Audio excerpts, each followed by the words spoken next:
महादेव की तो स्थिति ऐसी है कि जब से कुंभज ऋषि के आश्रम से चले, थोड़ी देर चलते हैं और फिर बैठ जाते हैं, और बैठ करके भाव में भर करके राम जी को स्मरण करके रोने लग जाते हैं। महादेव की स्थिति ऐसी हो गई है, बस बार बार रुदन करके प्रतीक्षा कर रहे हैं, ठाकुर जी मुझे दिख जाओ, ठाकुर जी मुझे मिल जाओ, एक बार दर्शन दे दो। यहां महादेव विरह आतुर हो रहे थे कथा श्रवण के बाद, और दंडक वन में भ्रमण करते करते सीता जी खोजते हुए विरह विलाप कर रहे थे, और उसी समय महादेव और सती उसी दंडक वन से गुजर रहे थे।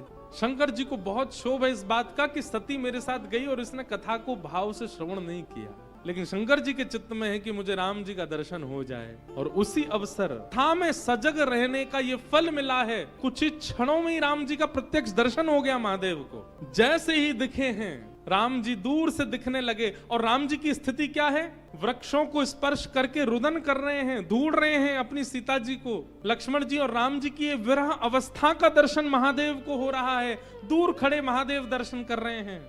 राम जी को देख करके महादेव जय सच्चिदानंद, जय जगत पावन, जय सच्चिदानंद, जय जगत पावन जय जयकार करने लगे। और दूर से ही राम जी को देख करके कहीं लीला में विघ्न ना हो, कहीं राम जी के इस क्रम में मैं बाधा ना बनूं, दूर से ही दंडवत करने लगे, दूर से ही प्रणाम करने लगे। सती मन में विचार करने लगी, ये क्या हो रहा है, ये किसको वंदन कर रहे हैं? ये विरह आतुर दो राजकुमार घूम रहे हैं, वनवासी राजकुमार घूम रहे हैं, और उनको देख करके हमारे पति परमेश्वर साक्षात जगत नियंता जगदाधार देवादिदेव महादेव उनको प्रणाम कर रहे हैं। महादेव के चरणों में देवता गंधर्व आदि सब लोग नाक रगड़ने के लिए आते हैं। ये स्वयं इतने वंदनीय, स्वयं इतने पूजनीय, और ये वनवासी राजकुमार जो अपनी एक पत्नी के खो जाने पर विरह आतुर होकर घूम रहे हैं, ये उनको प्रणाम क्यों कर रहे हैं?